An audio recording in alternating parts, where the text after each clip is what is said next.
This began more than 3 weeks ago with protests over price rises in metro fares, leading to lots of stations getting trashed.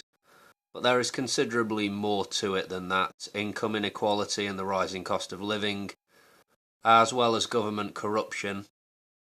These are all high on the agenda of those demonstrating taken to the streets. Last month, Sebastián Piñera, current Chilean president, centre-right billionaire, called a state of emergency. The Chilean army has been deployed to prevent damage to public property and keep order. A curfew put in place in Greater Santiago. Less than a week after this, more than 1 million people took to the streets to call on Piñera to resign. This is a very serious situation. Maybe 20 people have been killed, maybe 2,500 injured, and possibly as many as 3,000 arrests. I was in the Netherlands a couple of weeks ago and I witnessed Chilean people and supporters outside the royal palace there. Quite a crowd had gathered, drawing attention to what's going on in Santiago and other cities. I was in Chile in late 2016. I was there when Trump was elected US president, actually. That sticks out as a memory, as does a 6.4 magnitude earthquake, as well as protests around the city during my stay. I think they were regarding pay for teachers and tuition fees, but clearly this is a far more serious situation than 3 years ago.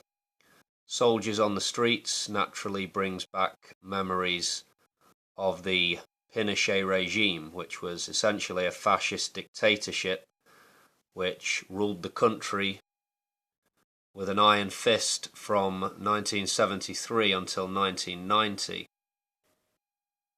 The fatalities of the current crisis, some killed in fires, burnings and lootings going on, some accidents, some people shot dead by soldiers, someone rammed their car into protesters, killing a 4-year-old toddler.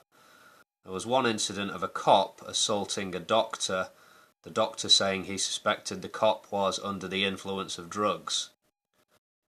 The state of emergency has extended to many parts of the country now, north, central and south. The president using warlike language, us against them mentality on display.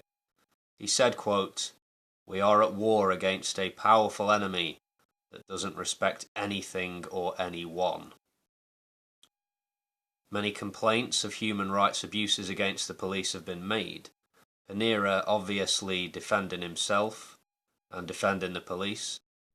He says he's not stepping down and that the state of emergency was a necessary move. One story covered by the BBC of a guy called Cesar who supposedly killed himself in police custody. He was detained for breaking curfew, but the video system failed apparently at the moment he killed himself. Sounds very suspicious.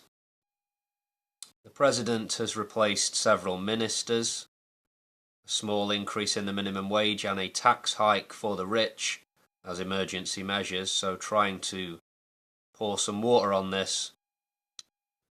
But those measures won't be enough to put the fire out.